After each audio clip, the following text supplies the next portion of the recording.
हमको कल्याण पुर की जगह हम पूरे कानपुर की बात कर रहे हैं कि पूरे कानपुर में कायस्थ है। हाँ, कानपुर में है, ठीक है कायस्थ ना। है। और निश्चित तौर पे सिर्फ एक विधानसभा की बात नहीं कर सकते हम, क्योंकि कायस्थों जी को वोट कहाँ और कैसे देना है हम उस पर बात कर रहे हैं। कल्याण जी एक सिर्फ कल्याणपुर सिर्फ एक छोटी सी उसका एक पार्ट है। और इत्तेफाक है कि वहां पे दो कायस्थ प्रत्याशी हैं, जिसमें निश्चित तौर पे सबके अपने अपने संबंध होंगे। तो यहाँ जहाँ कायस्थ देखिए। प्रत्याशी है वो अपना अपना संबंध देख के बात करेंगे। मेरा सवाल जी अलग था। आपने एक बड़ी अच्छी बात कही कि बहुत सारा वोटर भाजपा का है। डॉक्टर ज्योति श्रीवास्तव, मैं यही जानना चाहता हूं, जो अंजनी जी ने लाइन ली है कि समाज सो रहा है, और जो राजनीति में है पवन जी वो कह रहे हैं कि देखिए हमारा वोटर डेडिकेटेड है। ये जो गैप है कि अंजनी जी को समाज के तौर पे लग रहा है कि समाज सो रहा है, उसको जगाने की जरूरत है और हमें सेल्फ करना पड़ेगा, और पवन जी कह रहे हैं कि हमारा को हम जो है एक जागरूक वोटर हैं मोदी जी योगी जी के पीछे। तो आपका जो आप जो बीते 5 साल से समाज को जगा रहे हैं, इसमें आपको कहाँ लग रहा है कि कहाँ गैप है? क्या सिर्फ देखिए, मोदी योगी या अखिलेश यादव के पीछे जाया जा सकता है, या समाज की प्रतिबद्धता किसी और तरीके से अपनी सौदेबाजी में कन्वर्ट की जा सकती है? देखिए, जो अंजलि भाई साहब ने कहा बात ठीक है, हाँ लेकिन हाँ पिछले 5-6 सालों में जो हम देख रहे हैं, जो परिवर्तन आया है, हाँ हाँ। इसमें युवा बहुत तेजी से जागरूक हुआ है। समाज के हम्म प्रति जो भावना है वो युवाओं में बहुत तेजी से जागृत हुआ है। और हमारी यहाँ कमी क्या है, अभी भी हम हम्म युवाओं को अनदेखा कर रहे हैं। मुझे लगता है, या जिस तरह से मैं काम कर रही हूँ, युवाओं को आगे बढ़ाने पे हमें ज्यादा अवसर मिलेंगे और ज्यादा विश्वास लोगों का मिलेगा। जो हमारे यहाँ कमी हो रही है, जो कह रहे हैं हम सोए हुए हैं, ये शक्ति को नहीं पहचान रहे हैं, तो हम हम्म युवाओं की शक्ति को पहचानने में भूल कर रहे हैं। हम बार बार उन्हीं पीछे जो हमारे नेता रहे हैं, या जिनको हमने देखा है शुरू से नेता के रूप में हमारे आदर्श रहे हैं, हम उनकी तरफ ही देखते हैं। हम वहां नहीं देखते जो हमारा युवा खड़ा हुआ है लाइन में, वो प्रयास कर रहा है आगे बढ़ने के लिए, राजनीतिक गलियारों के चक्कर लगा रहा है, हम वहां ध्यान नहीं दे पा रहे हैं। शायद मैं मुझे लगता है कि हमारी मैं आपकी सबसे बड़ी बात से भूल है। सहमत हूं, तो मैं पीएम चौधरी जी को डिबेट में ला रहा हूं। पीएम जी, चौधरी साहब, ज्योति जी ने कहा कि युवा जो है हमारा आगे आ रहा है, लेकिन गैप है। जो हमारे आदर्श हैं, जो हमारे बुजुर्ग हैं, और ये इशारा देखिए सीधे गैप। सीधे, नहीं नहीं, मैं मेरा सवाल कर लूं, ये इशारा सीधे सीधे आपकी तरफ है, क्योंकि इस पूरी डिबेट में आप ही सबसे ज्यादा बुजुर्ग हैं मेरे ख्याल से। और चूंकि आप पूजा समितियों का संचालन कर रहे हैं, देखिए बहुत बड़ी जी चीज है जी कि आप समाज के एक बहुत बड़े हिस्से का को संचालित कर रहे हैं। तो जी। ये जो गैप है कि युवा को आप गाइडेंस नहीं दे पा रहे हैं, या युवा आप तक पहुंच नहीं पा रहा है? एक्चुअली देखिए, ऐसा है कि हम कोई अभी ऐसा मंच नहीं बना पाए जहां हाँ हाँ। सबको एकजुट कर सकें। जी ये जी। एक बहुत बड़ी कमी है। जब तक हम पूरा ऐसा मंच नहीं बनाते हैं जहां पर हम सबको एकजुट कर सकें और हाँ हाँ। वहां पे युवाओं को प्रोत्साहित करें, जी।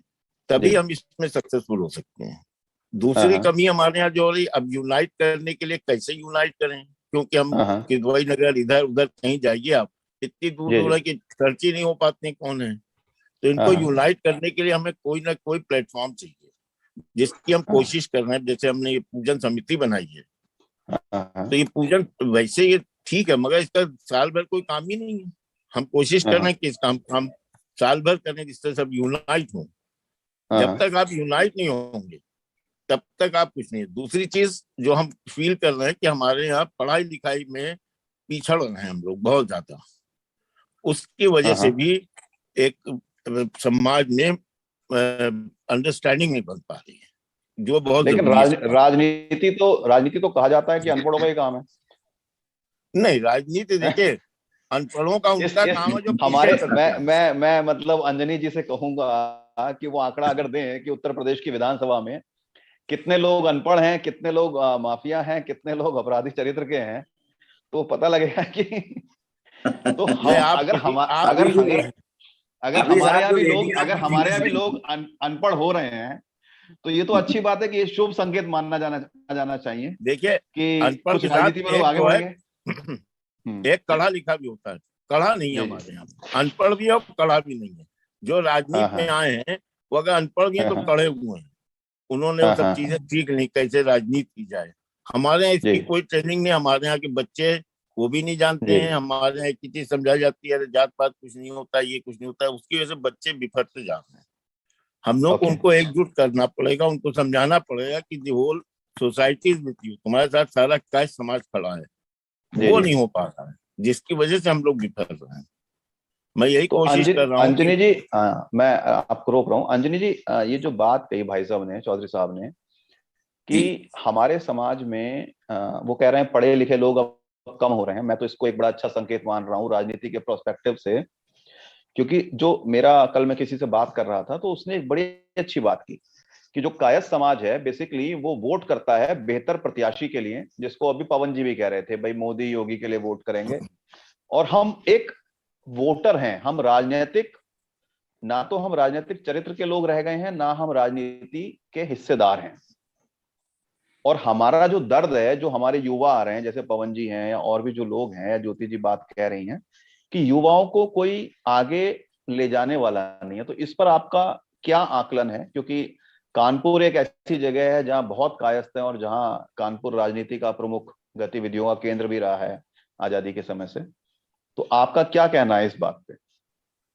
जी, बिल्कुल सही कह रहे हैं आप। कानपुर कायस्थों का बड़ा केंद्र रहा है। जी, गणेश शंकर विद्यार्थी यहीं जी, से थे, जी, जिन्होंने प्रताप अखबार निकाला और आजादी की अलग जगाई। जी, बटुकेश्वर दत्त वो भी कायस्थ ही थे, जी, जी, जिनके पिताजी यहाँ पर एक केमिकल फैक्ट्री में काम करते थे और उन्होंने क्रांति कर दी। जी, जी, भगत सिंह के साथ उन्होंने क्या कुछ नहीं किया, जी, उस इतिहास में जाने की आवश्यकता नहीं है। जी, जी, लेकिन है क्या कि जो आपने बात कही कि लीडरशिप करने वाला कौन है, असल हाँ, में क्या है कि अभी तो हमारे पास जैसे चित्रगुप्त पूजन समिति के चौधरी हाँ, साहब अध्यक्ष हैं, जी, जी, जी, अभी हमारे पास कोई ऐसी फिगर्स ही नहीं है कि एक्चुअल सेंसस हो कि किस विधानसभा क्षेत्र में हमारे जी, कितने लोग रहते हैं और हमारे वोटर कितने हैं। जी, जी, जी, देखिए, कायस्थों के साथ क्या है कि ज्यादातर लोग नौकरी पेशा वाले हैं। बिल्कुल सही बात है। नौकरी करने के लिए हमारे बच्चे बाहर चले जाते हैं, पढ़ने के लिए या फिर बाद में नौकरी करने के लिए। जी, अब हमें उनको ये जागरूक करने की आवश्यकता है कि भाई वोट पड़ना है अगर 20 फरवरी को, तो भैया एक दिन की छुट्टी लेके आओ, चाहे 4 घंटे की छुट्टी लेके आओ। कमा रहे हो तो पैसे खर्च भी करो, लेकिन अपने लिए करो। ये जी, आवश्यक है। ये वोट देना हमारा अधिकार भी है, कर्तव्य भी है, और शायद इसी से हम समाज की संरचना कर सकते हैं और वो कर सकते हैं। तो एक तो सेंसस करने की आवश्यकता है कि जी, जिस तरीके से जनगणना इस बार अभी नहीं हो पाई, 2021 में होनी थी, जी, जी, वो नहीं हो पाई किन्हीं कारणों से, वो जी, जी, कोरोना और इन सब चीजों में, और फिर चुनाव में व्यस्तता हो गई, इसके बाद होगी। जी, जी, तो वैसे ही मुझे, हम लोगों को भी अगर जाति गणना होती तो अपने आप उससे निकल के आ, नेचुरली, लेकिन जाति गणना ना भी हो, भारत सरकार ना भी करे, तो हम लोगों को पूजन समिति की तरफ से एक बार गहराई से प्रयास करते हुए विधानसभा वार इंचार्जेस बनाए जाएं और वो अपने अपने क्षेत्रों में फिर वार्डों की कमेटियां बनाएं, वार्डों में जाकर वो एक पता लगाने का प्रयास करें। एक रफ आइडिया तो मिल ही जाएगा, वो आजकल तो बड़ा आसान काम है। जी, जी, हर मोहल्ले में कुछ व्हाट्सएप ग्रुप्स होते हैं, उनमें जाकर और ये किया जा सकता है। एक बार मेहनत करनी पड़ेगी हमें। लेकिन तो लेकिन हमारी लेकिन सही लेकिन संख्या लेकिन क्या बेगम है? साहब, इसमें एक परेशानी ये है, मतलब मैं थोड़ा सा रोक रहा हूँ, जी आपको इंटरप्ट कर रहा हूँ। जी जी ये सारा बोझ पूजन समितियों के ऊपर ही क्यों है? बेचारे ये तो चुनाव लड़ेंगे नहीं। हम्म। अब चुनाव तो लड़ेंगे पवन नहीं जी। न लड़े चुनाव। नहीं, नहीं, नहीं, नहीं, मैं दूसरी बात कह रहा हूँ। देखिए है क्या, चुनाव तो लड़ना है पवन जी ने, चुनाव लड़ना है अरुण कुमार श्रीवास्तव जी ने, चुनाव लड़ना है हाँ, सतीश निगम जी ने, या ऐसे और लोगों ने जो राजनीति करना चाहते हैं। हाँ, लेकिन हाँ। हम सारा लोड जो है समाज की गिनती करने का वो दे रहे हैं पूजन समितियों को, चौधरी साहब को, डॉक्टर ज्योति श्रीवास्तव को। तो ये जो एक डिसबैलेंस है कि फायदा तो कोई और लेगा और बेचारे मेहनत करेंगे पूजा समिति, तो इनके बीच में कोई गैप है अभी, या इनके बीच में पैक्ट नहीं हो पा रहा है कि भाई हमको राजनीति करनी है, आप हमारे साथ आइए? नहीं, जैसे मोबाइल के साथ एक पावर बैंक होता है, पावर बैंक होता है, हाँ जी, जो लगा देते हैं तो अपने आप मोबाइल चार्ज हो जाता है, चार्ज होने लगता है। हाँ, हाँ, हमें पावर बैंक बनना पड़ेगा। ये बात आपने बिल्कुल बेहतरीन कही। तो जिस पवन जी, ये जिस जो तरीके पावर से बैंक की बात हो रही है, ये राजनेता जो हैं समाज सेवियों को पावर बैंक बना देते हैं या यूज एंड थ्रो नैपकिन बना देते हैं? नहीं, बस वो यूज एंड थ्रू कर लेते हैं। हमको ये बताना पड़ेगा कि देखिए साहब, हम आपका साथ देंगे, हमारे पास जैसे तमाम अभी आपने देखिए पहले और दूसरे चरण का मतदान हुआ है। पहले और दूसरे चरण के मतदान में तमाम जिसकी बात की गई कि जाटलैंड था, उसमें सब जाटों के खापों के अपने वोट हैं, और वो खाप का निर्णय जो हो जाता है वो सबको मानना पड़ता है और मानते हैं। शायद अगर ऐसी स्थिति हमने बना ली तो फिर हम विधायक भी बना सकेंगे, हम सांसद भी तय कर सकेंगे, या किसी दूसरी बिरादरी का भी अगर सांसद विधायक बनाते हैं तो वो हमारी बात सुनेगा, हमारा कहना मानेगा। जी, ये एक बेहतर बात है। मैं ज्योति जी को करने की आवश्यकता है। मैं ज्योति जी को बीच में लाऊंगा इसमें। ज्योति जी, आपको क्या लग रहा है कि ये जो बात पॉइंट उठा है कि हमारे जो सामाजिक संगठन है वो प्रभावशाली नहीं है, किसी ना किसी राजनेता के पीछे खड़े हो जाते हैं बजाय इसके कि हम सौदेबाजी कर पाए, इसको कैसे दूर किया जाए? बिल्कुल सत्य है। और इसी पे अगर एक प्रश्न किया जाए कि चुनाव के दौरान जो भी सामाजिक संगठन हैं, चाहे वो बड़े हों या छोटे हों, उन्होंने हमारे युवाओं के लिए या जो भी हमारे प्रत्याशी खड़ा होना चाह रहे थे किसी दल से या निर्दल से, उन संगठनों ने या उन संगठन के मुखियाओं ने कितना प्रयास किया या कितना सहयोग किया, अगर आप इसमें देखेंगे तो जीरो। यहाँ तक कि आपके अपने संगठन के लोग भी अगर चुनाव के लिए प्रयास कर रहे हैं, वो टिकट के लिए प्रयास कर रहे हैं, तो उनके संगठन के मुखियाओं ने आंख कान सब बंद करके उनको किनारे कर दिया। संगठन बिल्कुल व्यर्थ है, केवल एक दूसरे से लड़ाई का जरिया है, एक दूसरे से प्रतियोगिता करने का जरिया है और कुछ नहीं है। प्रतिद्वंदता के कारण अभी जो एक बात हो रही थी, 1 मिनट में पूरा करूं, अभी जो बात हो रही थी कि हमें एक होना पड़ेगा, हमें यूनिटी दिखानी पड़ेगी, तो उसका सबसे बड़ा तोड़ यही है, सारे संगठनों को छोड़ दिया जाए। जिस दिन सारे संगठन खत्म हो जाएंगे हम यूनाइट हो जाएंगे। लेकिन मैं इस बात से सहमत नहीं हूं। भ्रमित करते हैं। नहीं, मैं इस बात से सहमत नहीं हूं, क्योंकि मुद्दा ये उठ रहा है कि संगठन जो है सतही तौर पे बेहद कमजोर हैं और हमको उनको मजबूत करने की जरूरत है। तो पवन जी, आप अभी संगठन में भी रहे हैं और आपका जो पूरा पीछे 1-2 साल का जीवन वृतांत है उसमें आप एक संगठन से निकाले गए, फिर दूसरे में ज्वाइन कर लिए और फिर राजनीति में भी हैं। और ये जो बातें चल रही हैं कि संगठन इतने हो गए हैं और किसी काम के नहीं है, अब ये जो बात है कि संगठन तोड़ दिए जाएं, बार बार मैं जब कायस्थों से बात करता हूं तो हताशा इस स्तर तक की है संगठनों के साथ कि लोग यही कहते हैं, बात जो अंजनी जी ने कही कि संगठन इतने प्रभावशाली हो कि लोग उनकी बात मान सकें, लेकिन हताशा लोगों में इतनी है संगठनों से कि लोग कहते हैं उनको तोड़ दिया जाए। तो जो आपका क्या लगता है आपको कि कैसे भूमिका संगठन अपनी बदलेंगे? आशु भैया, मैं बताना चाहूंगा कि जो हमारे चौधरी साहब बैठे हैं और पूजन समिति है, ठीक, पूजन समिति का एक अच्छा नियम ये है कि हर साल इसका प्रेसिडेंट बदल जाता है। अच्छा, ठीक। अच्छा, जो सामाजिक संगठन चल रहे हैं सबका एक ही वाक्य है कि हमें कायस्थों को एकजुट करना है, लेकिन एक ही संगठन के नाम से 7-7, 8-8 संगठन चल रहे हैं देश भर में। कोई जाके दिल्ली का कार्यक्रम कर लेता है, कोई जाके लखनऊ में कार्यक्रम कर लेता है, कहता हम बड़े हैं। एकजुटता न आने की बात यह है कि जो एक तो युवा जोश और बुजुर्गों का आशीर्वाद, ठीक, मैं ये मानता हूं कि कानपुर में मैं ऐसा सौभाग्यशाली पहला व्यक्ति हूं जो बुजुर्गों के साथ सामंजस्य है। मैं जाता हूं उनके पास, जैसे अंजनी दादा बैठे हैं, तो मैं जब भी जाता हूं तो मैं इनसे सलाह लेने एकांत में जाता हूं कि दादा मुझे बताइए इसमें क्या करना। तो युवाओं को यह सोचना पड़ेगा कि बुजुर्गों के पास अनुभव है तो उसका उन्हें लाभ लेना पड़ेगा, और वो भी किसी से कुछ ग्रहण करने वाला तरीका गुरु शिष्य की परंपरा के तहत ही मिल पाएगा। कि आप सोचे कि आप कैसे जाति में जन्मे और आपको कोई बुजुर्ग अपना अनुभव शेयर कर देगा, तो ऐसा कुछ नहीं है होने वाला है। और दूसरी चीज ये कि हमारे समाज में बार्गेनिंग पावर नहीं है, ठीक। अच्छा, दूसरी बात ये कि अभी 4 लोग मेरे जानकारी में हैं, इसमें मैं भी हूँ, टिकट मांग रहे थे विधानसभा का, ठीक। लेकिन मेरा अपना खुद का स्वयं का मानना है कि जो लोग टिकट मांग रहे थे वो अगर निर्दलीय चुनाव लड़ जाते, ठीक, गिनती आदरणीय सतीश निगम जी पहला चुनाव निर्दलीय लड़े थे, उसके बाद उन्हें सपा ने टिकट दिया। तो आपको अपना वजूद तो दिखाना ही पड़ेगा ना कि आप कितने ताकतवर। आप बहुत बड़े बलशाली हैं, आप अपने घर में बैठे रहिए, कोई नहीं पूछ जाएगा। लेकिन जब बल का प्रदर्शन करेंगे, लोग देखेंगे, उस पर चर्चा होगी, तभी तो पता चलेगा ना कि आप कितने बड़े बल का। तो मैं फिर भी कानपुर में अपने सब सीनियर्स का, हमारे चौधरी साहब है, तब मैं बहुत सम्मान करता हूँ। और हम लोग एक, देखिए, जब आप सकारात्मक दिशा में काम करेंगे तो सकारात्मक लोग आपके साथ जुड़ते जाएंगे और नकारात्मक लोग अपने घर में बैठे रह जाएंगे। तो मैं आपकी बात का पॉइंट ले रहा हूँ, ये जो आपने बात कही कि लोग नकारात्मक, वन सेकंड प्लीज। और जहां तक महासभा की बात है, तो मेरा ये कहना है कि ये महासभा नहीं चल रही है, ये ईगो सेटिस्फैक्शन की दुकानें चल रही है। भाई वो अभी भाई कुछ नहीं बना, ठीक है, नहीं अभी हम उस पर बात नहीं करेंगे पवन जी, हम एबीकेएम को बीच में नहीं लाएंगे, क्योंकि वो एक अलग मुद्दा हो जाएगा और सारी डिबेट खत्म हो जाएगी। चौधरी साहब, मेरा ये कहना है कि जो पवन जी कह रहे हैं कि ईगो ज्यादा है और हम लोग, असल में हम लोग मरना, स्वर्ग तो पाना चाहते हैं मगर मरना नहीं चाहते हैं, बेसिकली पवन जी ये कहना चाह रहे हैं।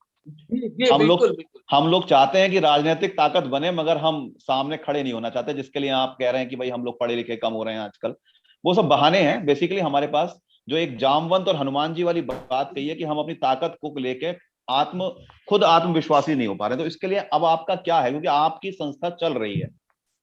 देखिए मैं आपको बताऊं, हमारी संस्था चल रही है। अभी कोविड की वजह से थोड़ा मैं स्लो हो गया। मैं कोशिश जो कर रहा हूँ वही कर रहा हूँ कि हमारे हर एरिया वाइज कई कमिटीज हैं जो हमारी जो पूजन समिति इससे जुड़े हुए हैं। मैं एक कमिटी से मिल करके उनको साथ में जोड़ने का प्रयत्न कर रहा हूँ, जिससे हम लोग एकजुट हो जाएं।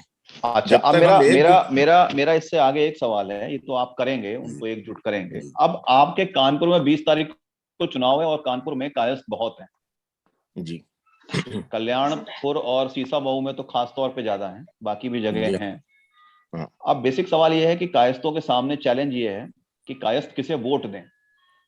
सिर्फ 10 सेकंड आपके लिए, कि मैं आपसे सिर्फ 10 सेकंड में जानना चाहूंगा कि कायस्थ अब उनकी प्रायोरिटी कैसे सेट हो।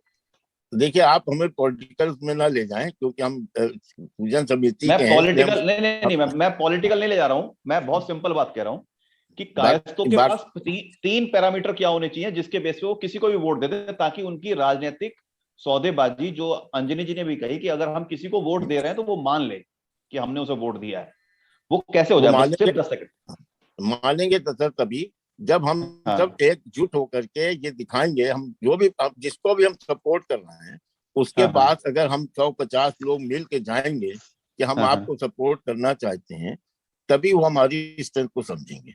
हम सिर्फ एक आध अलग अलग जाके लोग करेंगे तो कोई स्ट्रेंथ नहीं समझेंगे।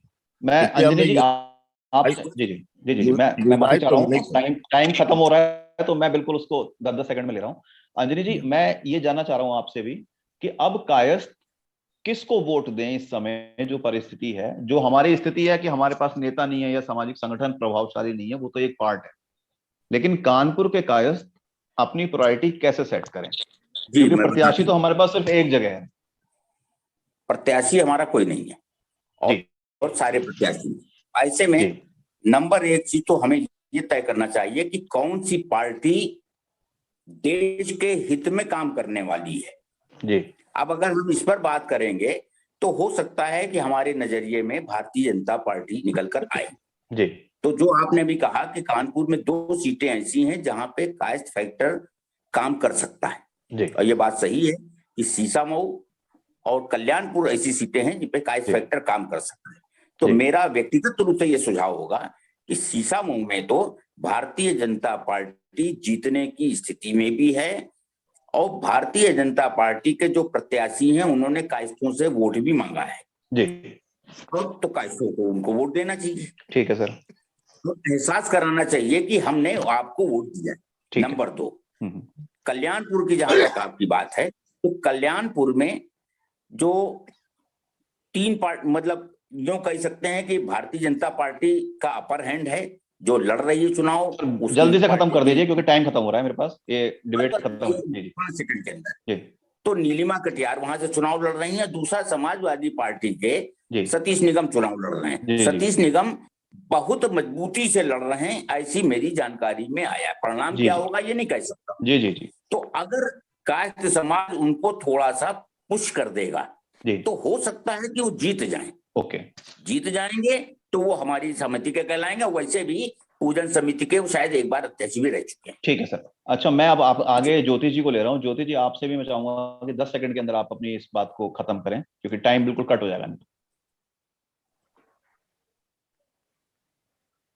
आपका अनम्यूट कर दीजिए। सॉरी। जी। हमारे जो प्रत्याशी, हम किसे टिकट दे या किसे हमें टिकट देना चाहिए? नहीं, टिकट नहीं देना, अभी हमें वोट देना है। अभी हमें इतना वोट देना सॉरी, किसे हमें वोट देना चाहिए? पहली नजर तो हमारी जाती है पार्टी की तरफ कि किस पार्टी से है। जी। अगर किसी बड़ी पार्टी से, अगर बीजेपी की बात कर, जैसा भी कहा, लेकिन उसके पहले हमें देखना होगा वो व्यक्ति कितना समर्पित है अपने समाज के प्रति, और समाज के हित में निर्णय लेने में कितना सक्षम है, हिचकता नहीं है। सबसे बड़ी योग्यता ये होनी चाहिए। अगर हम कायस्थ के नाते वोट दे रहे हैं तो सबसे बड़ी योग्यता ये होनी चाहिए। मैं बिल्कुल रोक रहा हूँ, मैं रोक रहा हूँ ज्योति जी। 10 सेकंड पवन जी आपके पास है। अब आप बताइए कि कानपुर में सबको कितने, सिर्फ 10 सेकंड, कट हो जाएगा अपने आप ही। आवाज अनम्यूट है, आवाज अनम्यूट कीजिए प्लीज। सॉरी। मैं, जहां तक कि मेरे समाज की बात है, तो मैं ये कहना चाहूंगा कि मैंने एक ही फार्मूला देखा है, शोर इतना मचा दो, चाहे जिताओ चाहे हराओ, जिसको जिताओ उसको इतना शोर मचा के जिताओ कि वो जिंदगी भर 5 वर्ष ये कहे कि मुझे काय समाज में जिताया, और जिसको हराओ उसको ऐसे हराओ कि वो 5 वर्ष कहता रहे कि काय समाज ने उसको हराया। बहुत बढ़िया। मैं इसी के साथ समाप्त कर रहा हूँ। टाइम बिल्कुल खत्म हो रहा है, किसी भी सेकंड कट हो जाएगा। कि शोर इतना मचा दे काय समाज कानपुर में कि जिसको जिताएं